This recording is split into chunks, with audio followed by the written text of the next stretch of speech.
Assalamualaikum warahmatullahi wabarakatuh. Alhamdulillah, selamat datang kembali di PKS Legislative Corner, membahas isu dari sudut yang pas. Ya, karena sampai pekan ini sepertinya Omnibus Law Cipta Kerja masih menjadi pembicaraan di mana-mana, yang awalnya memang hanya sepertinya membahas isu tentang buruh, tapi sekarang sudah melebar kemana-mana. Sebelum itu, biasa seperti yang pekan lalu kita sampaikan, bahwasannya fraksi PKS sudah mengirimkan surat untuk meminta draft final dari RUU Cipta Kerja yang disampaikan di paripurna, dan pekan ini sudah terjawab ketika pimpinan DPR yang diwakili oleh Bapak Aziz Samsudin menyatakan bahwasannya final 812 halaman itu menjadi draft undang-undang yang akan diserahkan ke Presiden. Apakah itu benar sudah legal atau info A1 ini hanya berita-berita sumir saja? Nah, hari ini kita akan membahas lebih lengkap, lebih detail terkait dengan Undang-Undang Cipta Kerja Omnibus Law yang akan bersamai oleh Bapak Dr. Haji Mulyanto M.Eng. Beliau anggota legislatif dari fraksi PKS dari daerah pemilihan Banten 3 yang lahir di Jakarta 26 Mei 1963. Beliau juga menjadi salah satu anggota panja untuk RUU Cipta Kerja ini. S1 Fisika di UI, S2 S3 di Tokyo Institute of Technology. Langsung saja kita panggil Bapak Haji Dr. Mulyanto.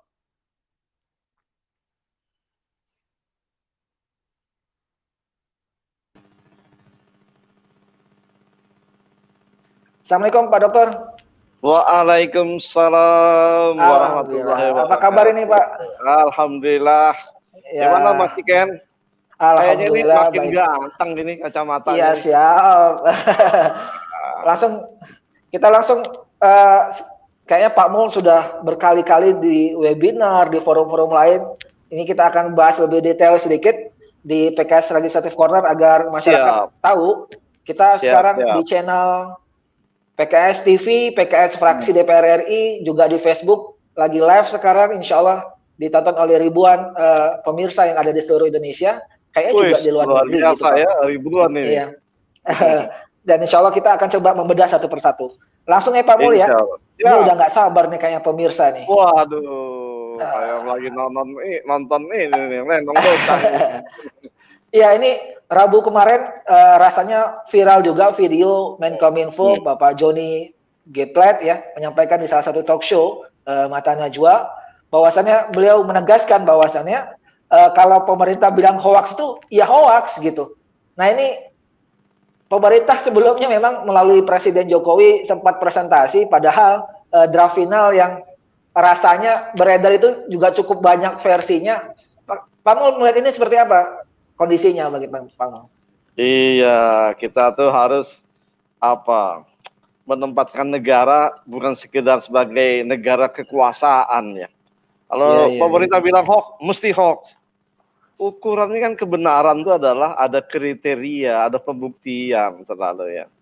Jadi kalau memang itu hoax, dibuktikan bahwa benar hoax. Nah itu masyarakat akan lebih menerima ya, menerima.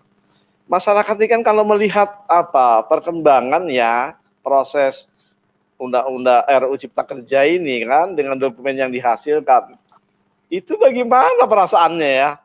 Merasa bahwa nggak stabil, berubah-ubah. Ada dokumen ya seperti grafik COVID itu sama 2028 ya. Iya iya.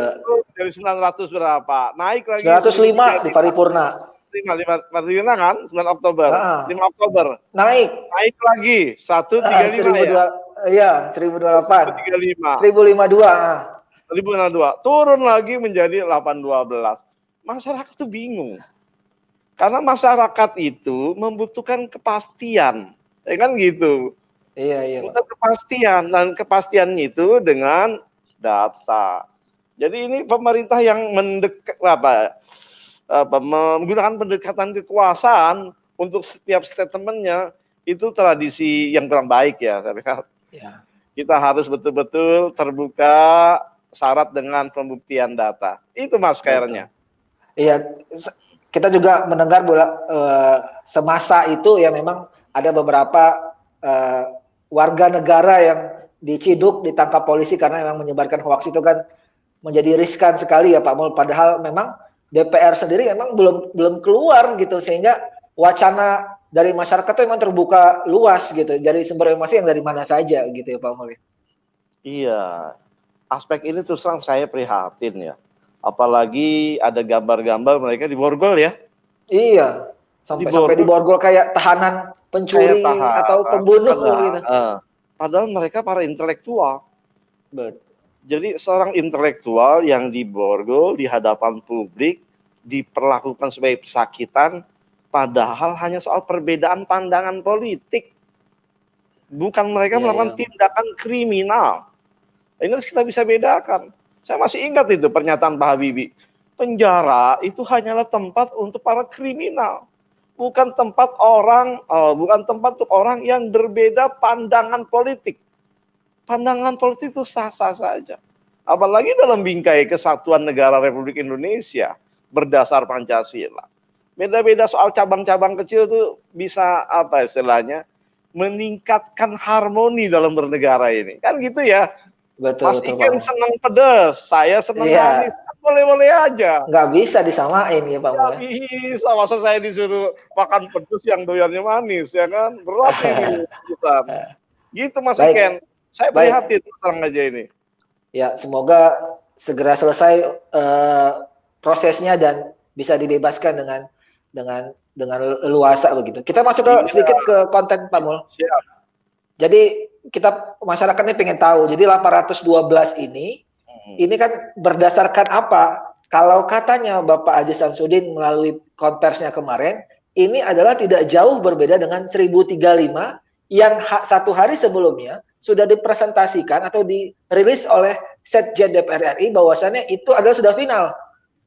Nah ini kan juga, jadi 812 ini kita compare itu ke 1035 atau compare kemana ini Pak Mul?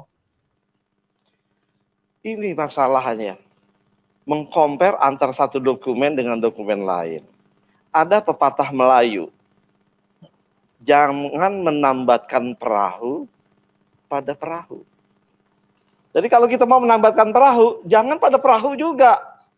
Jangan mengcompare sebuah dokumen yang bergerak dengan dokumen yang bergerak lainnya. Maka kalau kita ingin mengcompare sesuatu adalah kepada yang tetap, kepada yang fix. Baru kita bisa mengcompare-nya dengan baik.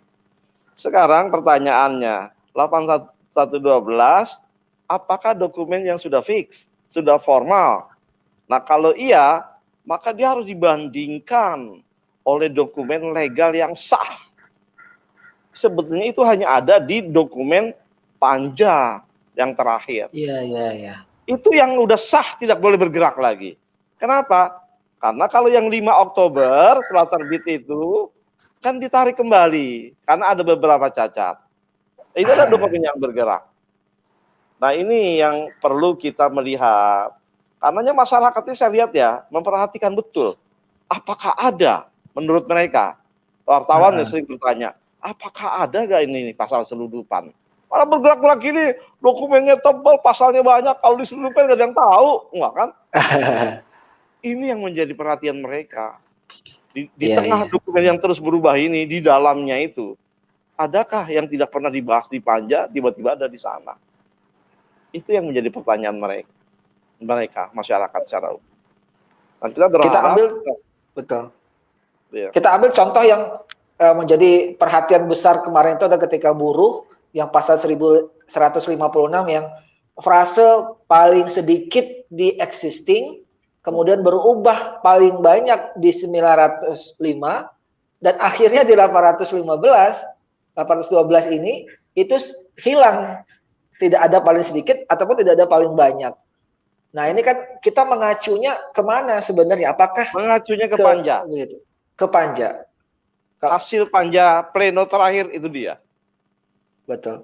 Karena nggak boleh kita menambatkan pada perahu yang bergerak. Iya, Oke Pak Mul, ini sebenarnya berarti bisa jadi tidak hanya satu dua pasal ya Pak Mul ya, yang ya. Apa PKS sudah punya ini Pak Mul, apa berkas-berkas atau hasil research-nya terkait dengan penambatan yang tepat di hasil panja Timus Timsin dan hasil 815. Ini sudah ada belum Pak Mul ya?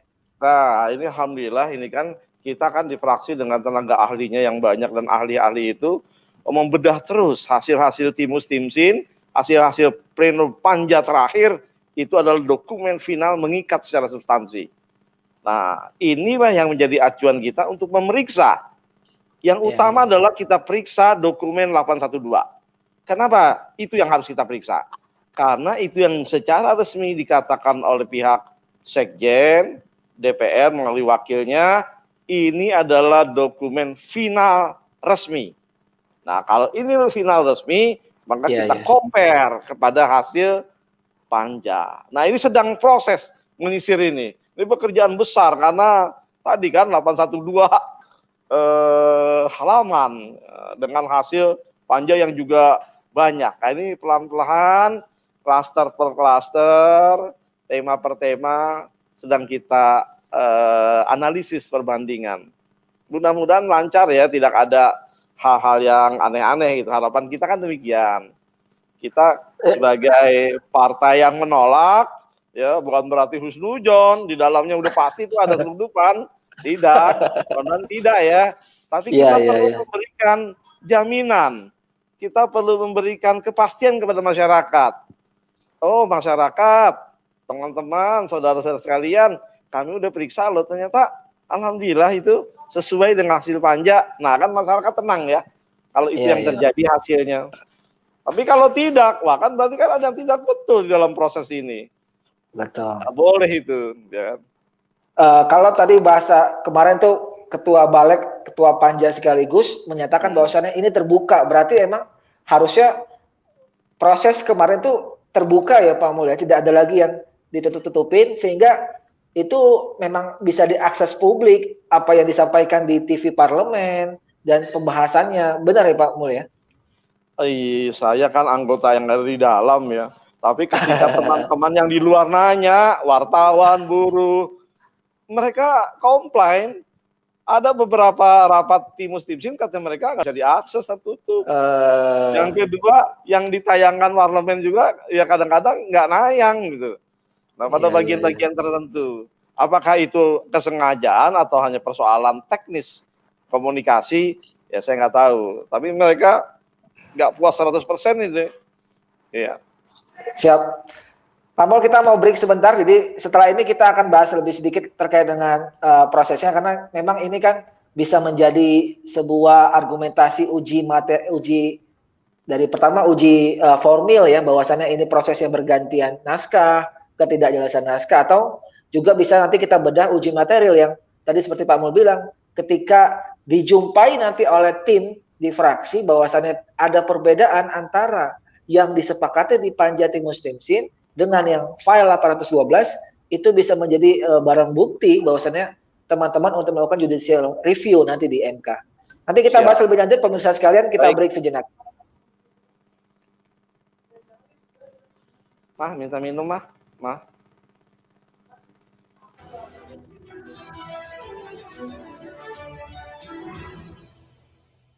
Berikut saya sampaikan mengenai lomba pidato biografi tokoh bangsa yang diselenggarakan oleh fraksi PKS DPR RI. Ya, yang pertama, fraksi tokoh bangsa ini memperebutkan hadiah sebesar 40 juta rupiah. Beberapa syarat dan ketentuan lomba pidato biografi tokoh bangsa memiliki syarat dan ketentuan sebagai berikut. Yang pertama, terbuka untuk umum. Yang kedua, yang mengikuti nanti minimal pendidikan SMA atau madrasah aliyah atau yang sederajat. Durasi waktu kurang lebih 5-10 menit. Kemudian memilih salah satu tokoh. Yang pertama Kiai Haji Muhammad Hashim Asy'ari, yang kedua Kiai Haji Ahmad Dahlan, yang ketiga Insinyur Soekarno, yang keempat Muhammad Hatta, dan yang kelima Jenderal Besar Sudirman. Periode lomba pidato biografi tokoh bangsa, yang pertama hari ini tanggal 25 September 2020, yaitu launching lomba pidato biografi. Yang kedua, mulai tanggal 26 September sampai tanggal 17 Oktober 2020, itu adalah periode pengumpulan video lomba dan video lomba pidato biografi. Kemudian selanjutnya pada tanggal 18 sampai 25 Oktober 2020 merupakan seleksi tingkat nasional. Selanjutnya pada tanggal 27 Oktober 2020 nanti akan dipilih 15 peserta penjurian yang masuk di final. Ini koreksi ya, mohon koreksi, itu final nanti insya Allah 15 peserta terpilih, dilakukan penjurian dan pengumuman pemenang.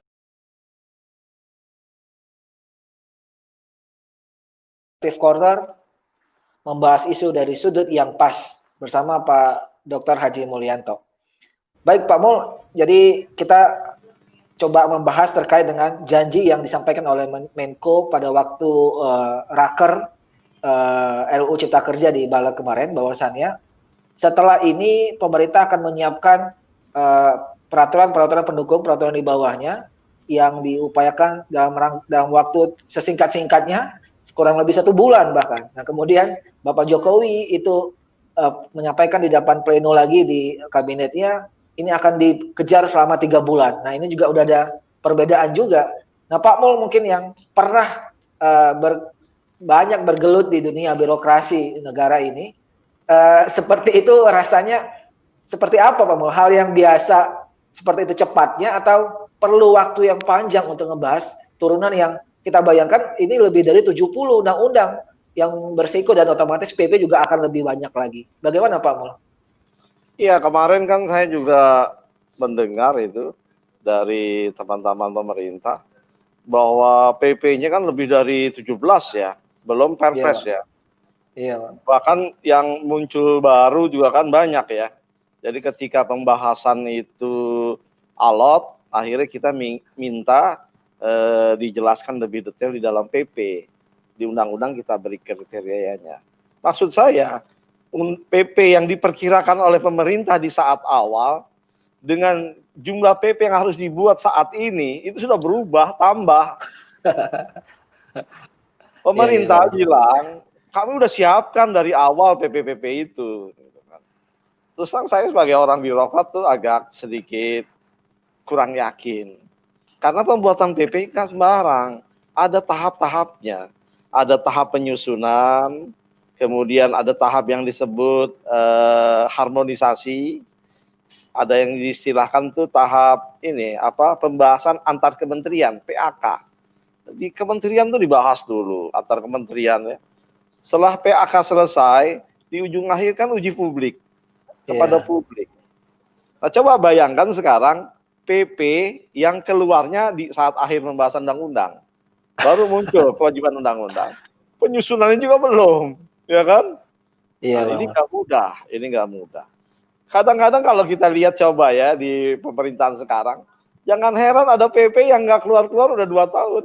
Betul Pak Mul, itu yang kita kenapa ini cepet banget ini ya. Di arsitektur aja nggak muncul-muncul PP-nya kan. Iya Pak Mul. Undang-undang banyak PP yang nggak muncul. Karena apa tadi? Itu kecepatan kerja eksekutif. Nah sekarang sekian banyak PP mau dikejar 1 bulan, ya kita sih dorong-dorong aja, bagus-bagus saja. Itu kan wilayah eksekutif ya. Ya coba ya kita khawatir apa bisa gitu kan. Apalagi setelah itu diralat lagi oleh Pak Presiden. Nggak bisa 3 bulan, 1 bulan, 3 bulan. Nanti besok diralat lagi jadi 1 tahun. Nah, ini kan, jadinya benar, jadi kekosongan hukum juga jadinya Pak Mul. Jadi nggak ada pengatur setelahnya. Misalnya kita nih, saya fokusnya misalnya ke sumber daya air yang baru diputuskan 2019 menjelang akhir periode DPR bulan September akhir. Kemudian ini di Omnibus Law Cipta Kerja ini coba diganggu, direvisi lagi. Padahal PP aja belum ada pada waktu itu, yang harusnya kewajiban setelah undang-undang itu kan itu PP begitu Pak Mul. Iya, Nah, ini saya kan dengar emang, itu. Sumber daya nah air ini PP-nya lambat sekali. emang belum Padahal Pak Mul, 2 tahun belum memang ya. biasanya Pak Mul kan. Betul. Yang Akibatnya ini kan SK Menteri itu yang ada, jadi sulit kita itu. Saya kebetulan iya, kan dulu kerja di itu, komisaris di apa, di itu Jasa Tirta, BUMN pengelolaan air. iya Pak Kami Mul. bekerja kan nggak bisa tanpa dasar PP. Betul, nggak Yang kuat kita itu Pak pegang Mul. hanya itu SK Menteri. Akibatnya agak repot itu. APP itu Nah, sangat dituduh sekali. Terutama yang terkait iuran, yang berkait ke masyarakat, nggak cukup dasarnya hanya SK Menteri. Jadi kita ya dorong nih Mas Iken, sedapat-dapatnya ditepati janji lah 1 bulan atau 3 bulan. maksimal 3 Jangan sampai bulan. ada kekosongan hukum di pelaksanaan, akhirnya nggak bisa Betul. dilaksanakan juga. Percuma kita ngebut-ngebut, ngejar tayang di era pandemi, ya kan, di DPR, akhirnya setelah jadi tidak bisa juga dilaksanakan. Ya kan, Ini jadi berbahaya juga ya Pak Mul, dalam usaha juga sebenarnya juga apa boleh melakukan misalnya perizinan atau mengikuti yang sebelumnya ya Pak Mul, aturan hukum sebelumnya. ya kan ya di aturan peralihan itu disebut biasanya ya selama undang-undang atau peraturan di bawahnya belum siap diberi waktu sekian. Nah itu bagian situ saya belum baca detailnya itu berapa bulan diberitahu. Apa 3 bulan itu yang seingat saya ya, dikasih waktu 3 bulan untuk membuat Untuk aturan turunannya maksimal. maksimum. Nah jadi memang 3 bulan ini menjadi sangat krusial, wajib itu. Oke Pak Mul. Pak Mul, kita coba ambil satu isu yang menjadi konsentrasi dari masyarakat. Pak Mul bisa sampaikan apa yang kalau terkait dengan pajak yang memang ini kan menjadi perhatian bagi masyarakat. Sepertinya ada tiba-tiba, saya ngambil contoh misalnya adalah suatu badan di pasal 50 Cipta Kerja terkait dengan Badan Percepatan Pembangunan Perumahan. Ini memang sepertinya masuk menjelang timus timsin Pak Mul. Dan ini kan pembentukan badan organ baru ini kan bukan, kalau kata pemerintah kan tidak bisa sembarangan gitu. Tapi Betul. rasanya itu dialihkan, diabaikan ketika memang kebutuhan pemerintah mendadak harus masuk, dan ini bisa menjadi berbahaya bagi kita juga dalam nomenklatur bangsa dan negara. Ini Pak Mul, hal-hal begini kalau sepengalaman Pak Mul di Panja kemarin, selain ini ada lagi nggak Pak Mul yang masuk tiba-tiba, yang ujuk-ujuk masuk di menjelang akhir, kemudian tiba-tiba langsung diplenokan? Ini kan bukan pekerjaan yang cepat dan harus dipikirkan oleh matang dengan oleh semua panja, begitu Pak Mul ya? Iya, ada beberapa itu yang agak di ujung-ujung akhir lah ya, termasuk pasal pekerja migran, kemudian terkait juga masalah perubahan tol fee untuk BPH Migas. Itu ada usulan bahkan di timus timsin itu. Ya, jadi saya melihat ya, ini mohon maaf ya pemerintah ya, ini serius gak sih gitu. Ketika persoalan kelembagaan, contoh, kita kan ingat tahun 2012 ya kan, MK memutuskan bahwa BP Migas, Badan Pelaksana Migas itu kan kita JR ya, dibatalkan, tidak sesuai dengan konstitusi. Lalu kemudian untuk sementara pemerintah membentuk SKK Migas. Ya kan sekarang udah hampir lewat 8 tahun lebih kan, 2020. Betul. Lembaganya masih sementara berupa SKK Migas. Nah, kemarin dimajukan ya kan di dalam Omnibus Law Cipta Kerja dimajukan pasal tentang RUU Migas. Masuklah usulan revisi itu. Ya kan? Ada badan usaha migas, BUMN khusus. Tapi ketika pembahasan menjelang tengah, itu di-drop oleh pemerintah karena nggak siap. Nah, jadi kalau yang Mas Iken sampaikan tadi, itu adalah kebalikannya. Ya, di menjelang akhir malah mengusulkan sebuah badan baru. Nah, kan itu repot kalau menurut saya. Iya, iya, Bahkan Pak. dulu di dalam pemerintahan sebelumnya, yang namanya pembentukan badan baru itu nggak boleh di dalam undang-undang. Ada istilah moratorium pembentukan badan Iya, itu. Jadi iya, kalau masalah pembentukan badan, soal juga anggaran sekian persen, itu wilayah pemerintah lah, jangan dimasukkan ke undang-undang. Pemerintah yang iya. menentukan. Nah sekarang dimasukkan ke dalam undang-undang. Padahal pemerintah bisa membentuknya sendiri. Jadi saya kurang simpatik dengan hal seperti ini. Terkesan Betul. terburu-buru ya, terkesan memaksakan. Iya, tampak seperti itu ya Pak Mul ya. Terkesan Iya itu kesannya.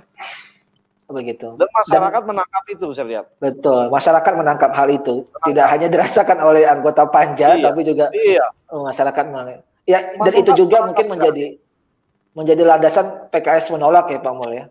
Ya, PKS menolak karena dua hal, karena prosesnya sendiri dan karena substansinya sendiri.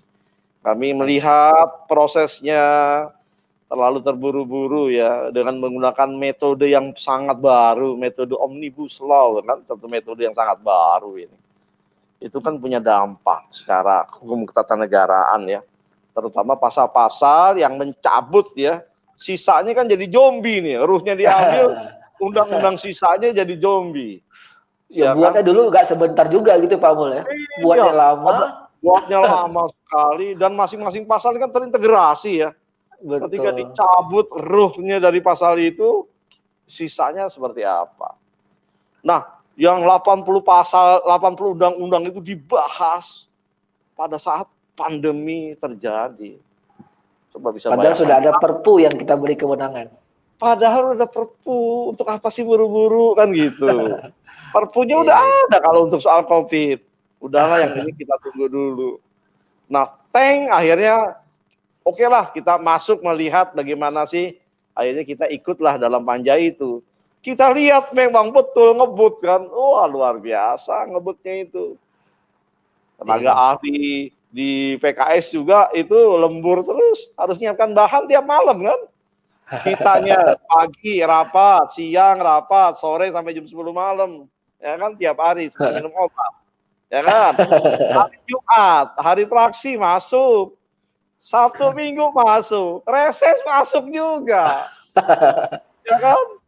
Pas terakhir masuk, rapatnya pindah-pindah dari hotel satu ke hotel yang lain. Nah, masyarakat yang ngelihat dari apa itu YouTube, semua ngamatin loh, ada pindah-pindah gini ya. Ya kan? Terasa ngebutnya itu. Pas udah jadi, ada dokumennya banyak sekali, ganti-ganti halaman. Masyarakat udah bisa baca. Ya kan? Iya. Sebenarnya sudah kuat rasanya bahan untuk uji material sama uji formil ya, Pak Mul ya. Jadi semoga masyarakat bisa mengumpulkan itu menjadi kekuatan yang cukup untuk menggugat ini ke Mahkamah Konstitusi. Baik Pak Mul, kita akan break sebentar. Setelah ini kita akan membacakan mungkin ada beberapa pertanyaan atau kesan-kesan dari pemirsa di YouTube ataupun di Facebook kita. Kita break sejenak, siapkan pertanyaan dan kesan Anda semua, nanti kita akan bacakan. Kita break sejenak. Di antara ketentuan-ketentuan yang ditolak dalam RUU ini adalah sebagai berikut.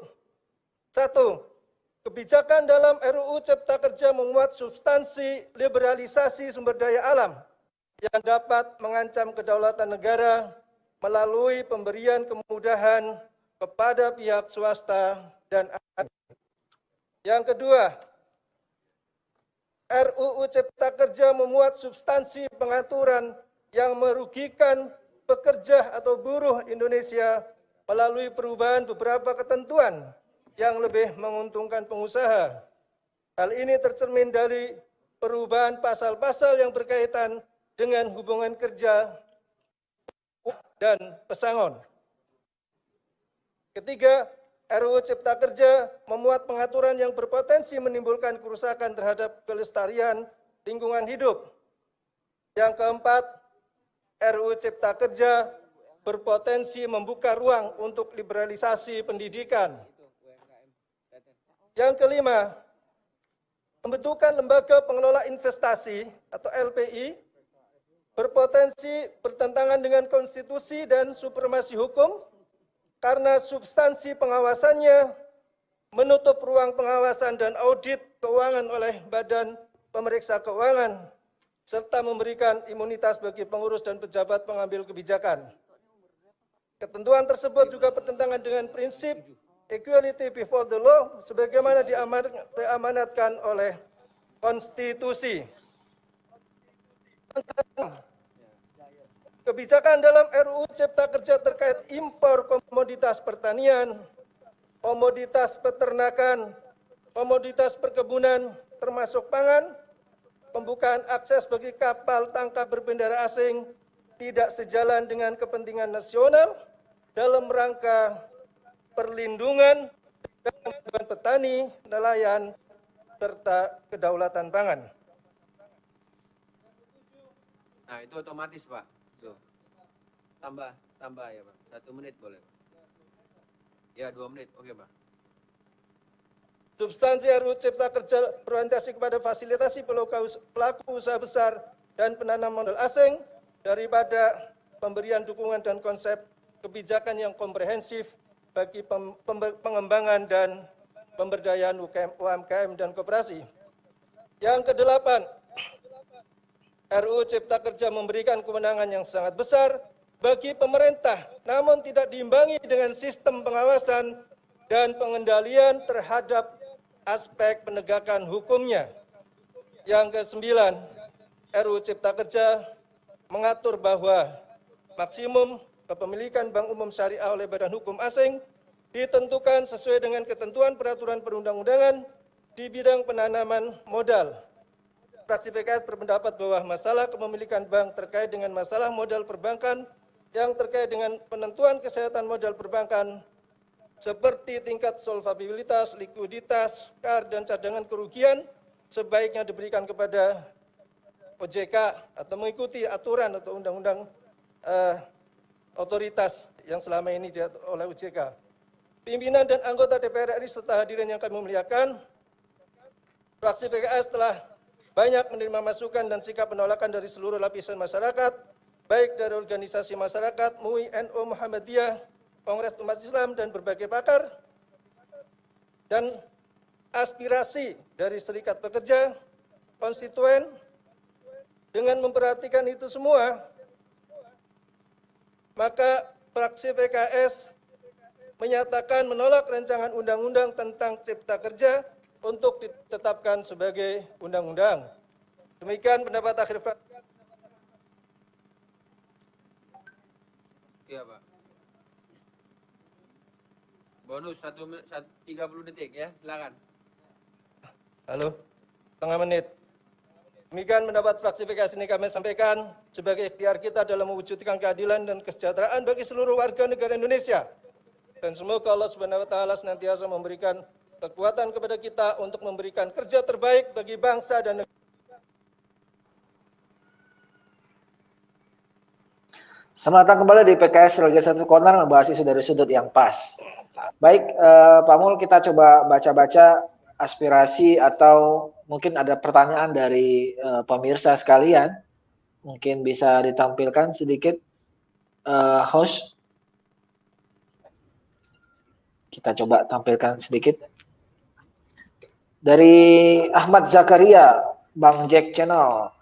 Mau tanya Pak Mul, apakah nanti jika ada perbedaan pasal antara RUU di pembicaraan tahap 1 atau pleno balik dan RUU yang di paripurna atau dalam hal ini yang 812 halaman, apa yang akan dilakukan oleh Pak Mul? Matur nuwun.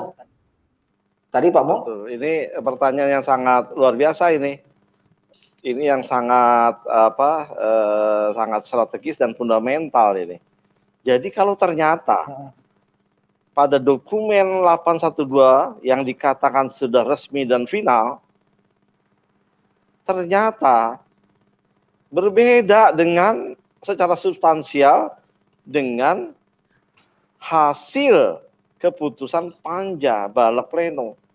Waduh, itu bisa urusannya rame kalau menurut saya ya.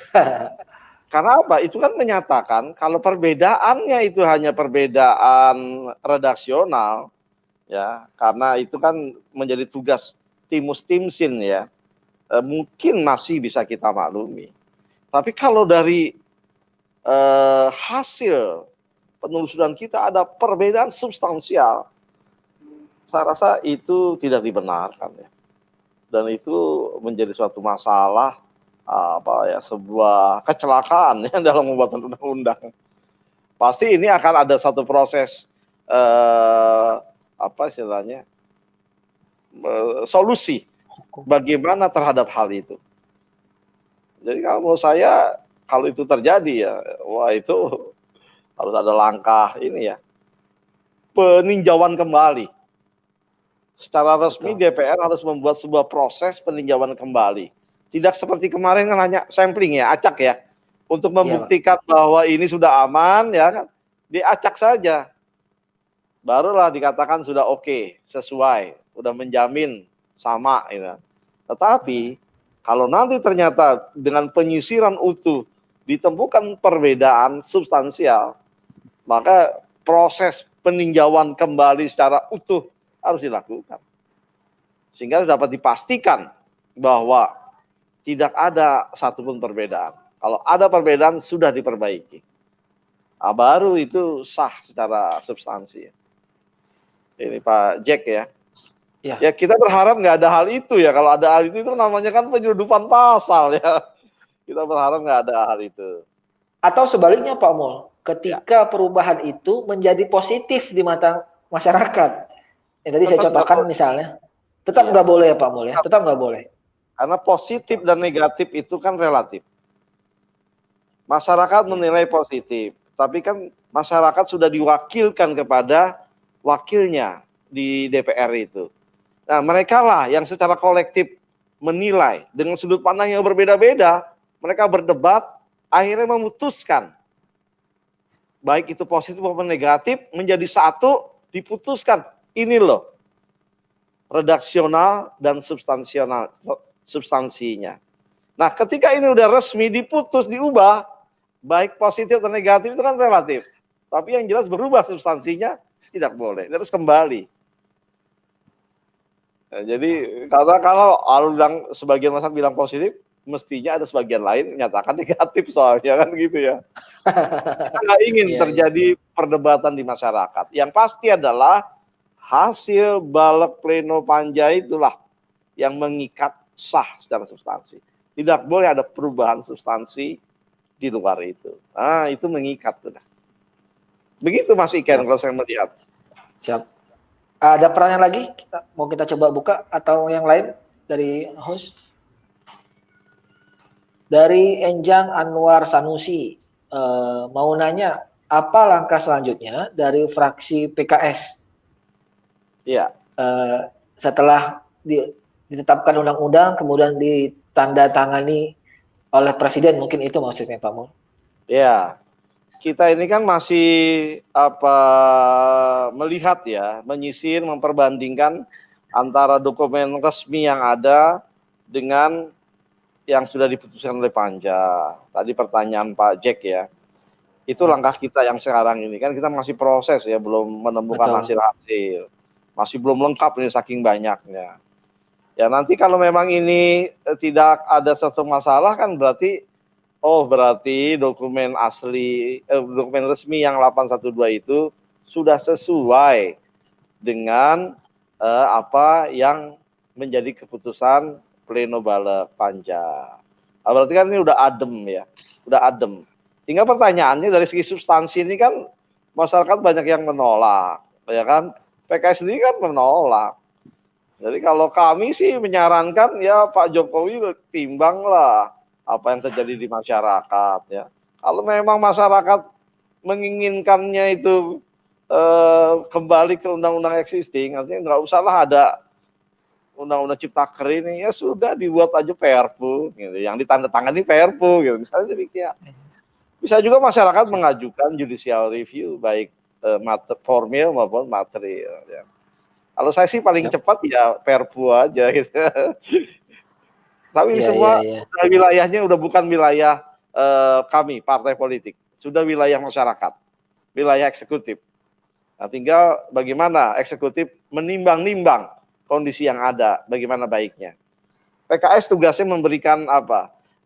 Partai politik kan, tugas kita selesai sampai dengan 50 kursi ya Pak Mul ya. 50 kursi selesai sampai keputusan itu dihasilkan. Lalu kami melakukan pendidikan politik kepada masyarakat, menjelaskan hasil-hasilnya kan, seobjektif mungkin pendidikan politik, sambil mensosialisasikan hasil yang sebenarnya. Nah, selebihnya masyarakat, eksekutif itu yang berperan mengambil langkah-langkah selanjutnya. Hanya itu. Baik. Ada lagi mau ditampilkan pertanyaan berikutnya? Dari Abi TY, apakah fraksi PKS akan mengajukan judicial review ke MK?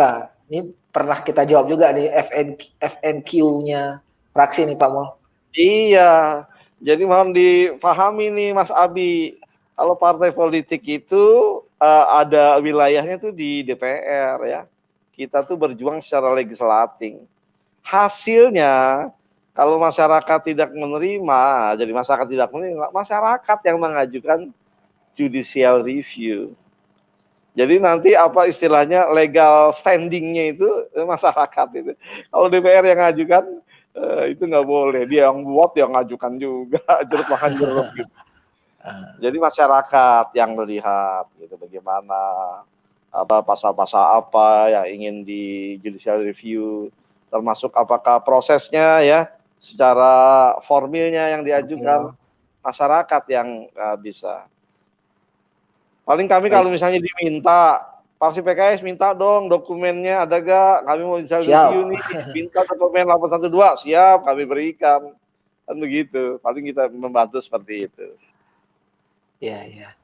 Baik, yang lain ada lagi? Atau kita, oke. Oh, ini hanya kesan dan kesan dari para audiens. Dari Mbak Eko Listiawati, mantap PKS. Ini, oh ini tanya nih dari Kang Aji Teguh. Tadi mana? Oke. Mau tanya dan sekaligus menyalurkan aspirasi nih Pak. Ada aspirasi dan dorongan kalau PKS lebih baik tidak ikut proses pembahasan atau WO saja dari Undang-Undang Cipta Kerja ini. Karena sudah jelas melawan kepentingan rakyat. Mohon pandangannya Pak, terima kasih. Jadi kenapa nggak PKS WO gitu dari awal gitu Pak Mul? Ini juga kita jawab Pak Mul di FAQ kita. Udah ya?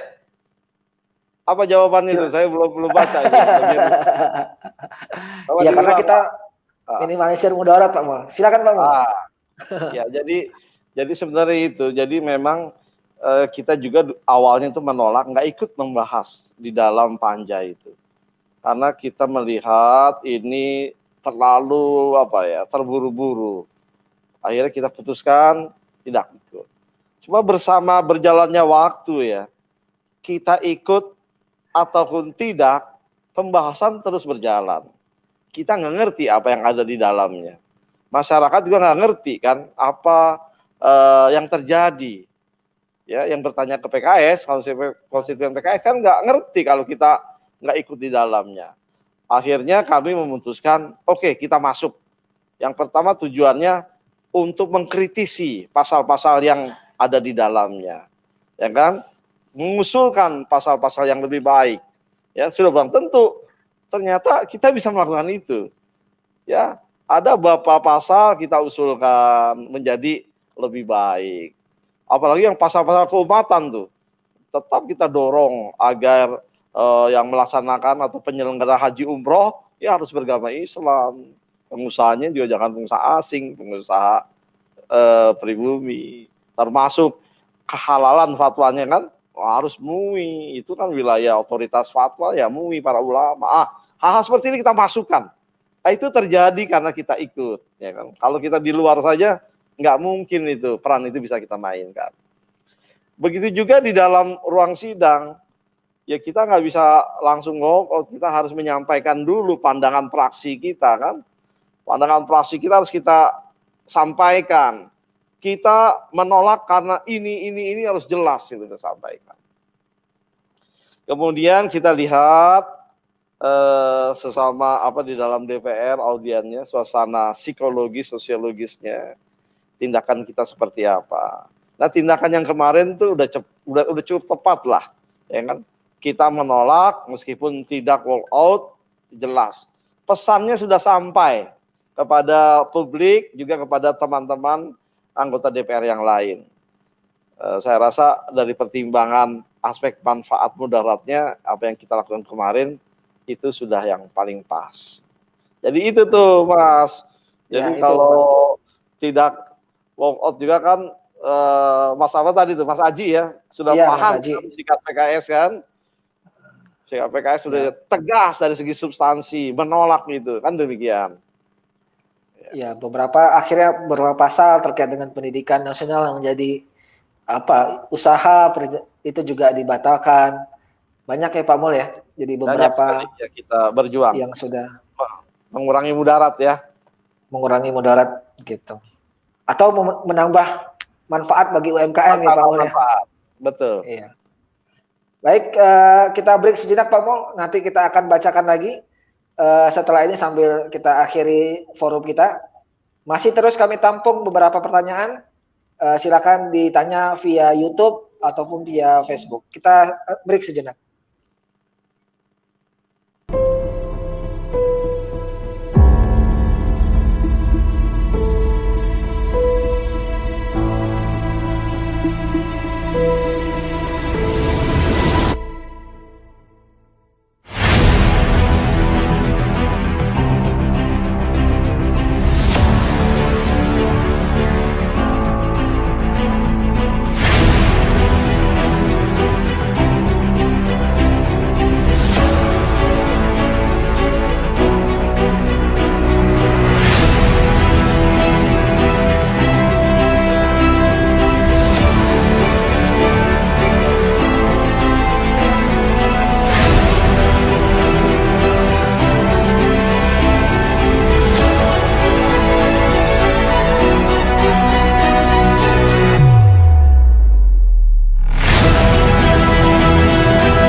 Kembali lagi di PKS Legislative Corner membahas isu dari sudut yang pas. Baik, di sesi terakhir kita akan diskusi pendalaman sedikit Pak Mul. Jadi Pak Mul, kalau kita buat kronologisnya nih, tadi misalnya masyarakat juga ingin terlibat mengkoreksi apa yang disampaikan oleh Panja, disepakati oleh Panja, Timus Timsin, apakah itu bisa dikonsumsi oleh masyarakat? Apakah akses itu dibuka oleh Sekjen DPR RI, Pak Mul? Itu kalau kita buka ya di dalam halaman web kan ada itu perjalanan ada ya, Pak Mul, ya? Proses ini. Teman, yang terkait hasil detail seperti itu nggak muncul ya. Yang ada kan hanya laporan singkat, lapsing ya. Itu yang saya lihat. Jadi kalau terkait hasil Timus, Timsin, Panja, itu dokumennya banyak sekali ya. Terus terang, jangankan masyarakat, kita yang anggota legislatif aja itu kan dokumennya banyak sekali. DIM itu satu undang-undang aja kan DIM-nya udah ada yang 150 halaman. Padahal itu baru satu undang-undang, kan ada 80 undang-undang lebih. Ya kan yang terkait. Jadi luar biasa. Jadi saya rasa masyarakat itu sulit lah. Bukannya masa terbuka atau tidak, dibuka sekalipun itu sulit ya. Tapi memang keterbukaan itu wajib ya. Kalau masyarakat ingin berkontribusi, dia harus datang ke DPR ya. Berkirim surat bisa ya Pak Mul ya? Kirim surat, minta dokumen itu. Kalau dibenarkan, dibolehkan atau tidak gitu kalau minta dokumen seperti Muslim Zin ya. Karena memang itu kan belum belum menjadi dokumen resmi untuk dikeluarkan gitu. Tapi kalau untuk kajian tertentu mungkin dimungkinkan. Paling mudah minta ke fraksi. Demikian. Ya semoga masyarakat bisa melihat atau kita melihat sejauh mana ya proses, karena kan ini sekarang bola di tangan presiden ya Pak Mul ya. Iya, nah, surat sudah dilayangkan, berkas naskah sudah dilayangkan, sekarang tinggal eksekutif, dalam hal ini presiden menandatangani atau tidak. Yang meskipun tidak pun otomatis selama kurang lebih rentang 1 bulan, otomatis jadi undang-undang gitu. Betul. Tapi kita masih lihat dan setelah ini kita akan coba benar-benar masyarakat bisa terlibat aktif melihat sejauh mana implementasi dari hal ini. Baik, kita kembali ke pertanyaan Pak Mul. Bisa ditampilkan lagi.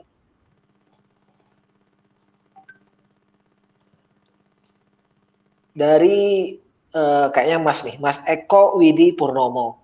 Apa yang dilakukan fraksi PKS jika ternyata pada pasal yang ditulis fraksi mengenai pendidikan misalnya muncul kembali di naskah final yang 812?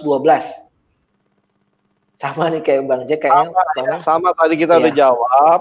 Jadi kalau memang ada pasal yang sudah dicabut atau ada pasal baru, ya itu kita akan bawa secara resmi ya ke DPR. Kita pertanyakan karena itu ilegal. Itu yang kita sebut sebagai pasal selundupan. Ya, itu harus dikembalikan. Dulu pernah ada kan rame ya pasal tembakau ya. Rame, ya. Betul. Nah, itu ini mungkin juga respon seperti ini ada ketika ada beberapa mungkin masyarakat anggota dewan yang sebelum pembahasan sudah menyampaikan kajiannya Pak Mul. Jadi misalnya yang sebelumnya kan pendidikan itu akhirnya dicoret atau diganti ya.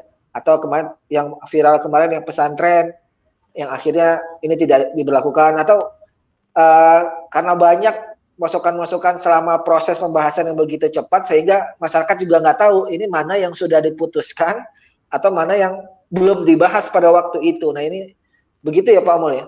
Iya betul. Jadi kadang-kadang di situ saja persoalannya, masyarakat tidak tahu. Dan ketika dibahas di masyarakat itu kan hasil kajian itu, masyarakat sudah aware terhadap pasal-pasal tertentu, misalnya pendidikan. Masyarakat sudah aware bahwa pendidikan itu sudah dicabut kembali ke existing. Tapi ingat loh, sebenarnya nggak 100%, ada 2 titik. Yang pertama adalah di wilayah kawasan ekonomi khusus, di sana masih ada, dibolehkan membentuk lembaga pendidikan. Bahkan lembaga pendidikan asing gitu maksudnya. Ya, kan? Alasannya apa Pak Mul? Kita nggak setuju. Alasannya begini, daripada kita ngirim pelajar ke luar negeri, kita ngeluarkan uang beasiswa juga, ngeluarkan uang untuk bayar sekolah, allowance-nya, biaya hidupnya juga kita keluarkan. Tapi kalau kita biarkan pendidikan tinggi asing ada di sini, ya mungkin kita bayar uang sekolahnya, dibawa lari ke luar negeri. Tapi minimal biaya hidupnya kan, biaya hidup di dalam negeri kita, gitu argumennya. Ya, kita nggak setuju karena kan ini kan pendidikan asing masuk wilayah kita, membawa ideologi juga, paham juga kan, mendapat keuntungan bisnis juga di sini. Kenapa kita tidak bangun saja universitas atau pendidikan tinggi yang berkualitas di dalam negeri? Bertaraf internasional ya. Bertaraf internasional, bahkan kalau perlu lebih kan. Nah, itu kan lebih positif. Nah, sektor kesehatan demikian. Sektor kesehatan nggak mau membangun rumah sakit asing ada di negeri ini. Nah, itu pemerintah dari Kementerian Kesehatan memiliki sikap seperti itu. Ya, tapi kalau yang sektor pendidikan masih ingin memasukkan ke sana. Ya, ini kan kuat-kuat kita ya, memperjuangkan kedaulatan nasional ya. Betul. Baik, kita coba ke audiens lagi Pak Mul. Ini ada dari Andri Irawan. Mau kasih saran Pak, coba PKS undang anak STM. K-popers.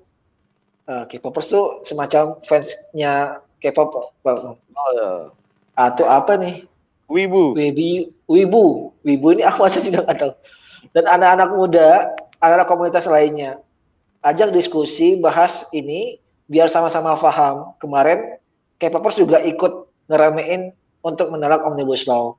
Jadi ini pesan tersiratnya semua dari berbagai macam segmen itu benar-benar perhatian sama Omnibus Law Cipta Kerja ini, dan ya, anak muda juga ada yang menolak gitu Pak Mo. Ya luar biasa ini anak-anak muda ya, K-popers, Wibu, STM itu ternyata punya perhatian pada persoalan bangsa dan negara ini. Kita salut ya. Ini para calon-calon pemimpin kelak saya rasa ya. PKS siap ya mendukung hal ini yang terbuka untuk membantu ya. Karena ini kan soal membangun demokrasi ya. Membangun demokrasi, membangun negeri ini melalui regulasi yang ada. Mari kita sama-sama mendorong ini ke depan. Baik, ini tadi Mas Abi sudah? Sudah. Lanjut dari Mas Khairuddin Ali. Dan bab tentang undang-undang pertanahan, apakah para petani itu diuntungkan, Pak Mul? Ini kita bahas ada bertanya substansi ini, Pak. Iya, terkait undang-undang pertanahan ini kan memang yang paling populer itu kan bank tanah ya. Betul. Adanya bank tanah, itu yang paling baru tuh bank tanah. Artinya ketika ada proyek nasional, pemerintah, PSN ya. PSN, proyek strategis nasional di satu daerah, ya maka masyarakat, termasuk petani, ya mesti merelakan, undang-undang kan begitu ya. Untuk kepentingan nasional alasannya Pak Mul ya. Ya di situ kalau nggak setuju cukup menitipkan uangnya aja di pengadilan. Nah ini itu kami tercantum. Kami berharap janganlah seperti itu. Kita ini negara timur ya, kita kan harus dialog lah kepada masyarakat. Kalau memang betul-betul kepentingan nasional PSN bukan kepentingan swasta ya, ya disampaikanlah, didialogkan dengan harga yang wajar ya kan, biar adem lah. Kita jangan sampai sampai menjolimi masyarakat lah gitu ya, merugikan mereka, itu nggak boleh. Ya, undang-undang ini kan sudah barang tentu harusnya itu kan diikuti oleh kelembagaan dan budaya yang baik semuanya untuk kepentingan masyarakat, kepentingan petani. Jangan dengan undang-undang yang bisa multitafsir akhirnya kita gunakan menjadi kekuatan dengan paksaan untuk merugikan orang lain. Ini maksud dasar adanya undang-undang itu tidak tercapai. Betul. Maksud dasar undang-undang itu untuk kebaikan bersama, untuk kebaikan masyarakat. Tapi kalau akhirnya dijadikan alat paksa untuk merugikan kaum marginal seperti petani kita, waduh, kalau kita PKS katakan tuh dosa itu semua orang itu, ya kan? Masyarakat kecil, Ustadz Afin nggak boleh dirugikan, justru mereka harus diuntungkan dengan berbagai upaya kita. Itulah namanya pembangunan. Pembangunan untuk berkhidmat kepada masyarakat kecil ini, para petani. Nah, undang-undang menjamin itu. Itu pandangan kami itu. Jadi, ya kita harus kawal ini di lapangan ya, agar betul-betul tidak merugikan masyarakat kecil. Itu Mas Ikem. Baik, mengingat waktu ini kita sudah di ujung Pak Mul. Nanti yang bertanya nanti bisa kita langsung kita respon oleh adminnya kita nanti untuk menjawabnya, atau bisa kontak-kontak atau lihat-lihat di Instagramnya kita atau di Facebooknya kita atau sosial media kita lainnya. Terakhir Pak Mul, dari Pak Mul untuk kata-kata closing statement mungkin bisa menjadi pengingat bagi masyarakat terkait dengan Omnibus Law Cipta Kerja ini. Ya, yang pertama, kita semua ini kan sekarang ini dalam masa pandemi ya. Pandemi sebuah penyakit ya, virus corona ini yang dahsyat. Saya kemarin baru saja baca ini, Belanda ya. Belanda itu meningkat hampir Kalau dari datanya itu saya lihat grafiknya tajam sekali, eksponensial. Ini disebut gelombang keduanya. Itu hampir 10 kali lipat dari grafik, itu kaget saya. Ini luar biasa. Kita nggak tahu di Indonesia ya, mudah-mudahan nggak ada gelombang kedua. Karena gelombang satu saja belum usai di kita ini. Mudah-mudahan gelombang satu cepat selesai, tidak ada gelombang yang lain. Kita semua masyarakat, partai politik, anggota DPR, DPR sebagai lembaga dan pemerintah, ya sudah bangsa itu harus betul-betul prihatin lah dalam kondisi ini, ya kan? Termasuk berbagai proses dalam bernegara, apakah itu aksi kita membentuk undang-undang, menjalankan undang-undang, mengawasi undang-undang, pelaksanaan undang-undang maksudnya, itu harus betul-betul dengan apa? Sebuah sikap di atas kesadaran. Kita lagi prihatin loh sekarang. Jangan tindakan-tindakan kita hasilnya memunculkan sesuatu yang kontraproduktif. Coba bayangkan, di tengah pandemi ini masyarakat harus demo, banyak berdesak-desakan. Ini kan berbahaya, kita miris. Nah inilah kondisi di mana kita harus semua ya memiliki kesadaran batin mengelola negara ini dengan firm, dengan baik. Jangan membuat gaduh, ya kan? Nah itu. PKS mengambil tindak-tindakan segala macam ini yang kita lakukan betul-betul untuk mengawal agar aspirasi masyarakat itu kita jaga. Nah, jadi jangan ini dipertentangkan. Ya termasuk hoax itu juga ya. Itu kan jadinya repot gitu. Pemerintah bilang, kalau yang pemerintah bilang hoax ya itu pasti hoax. Hoax kan masyarakat akan ribut lagi kan apa? Yang kata masyarakat loh, belum ada dokumen fix mana bisa dibilang hoax. Sesuatu dibilang hoax kalau ada dokumen resmi yang benar dibandingkan, kan begitu.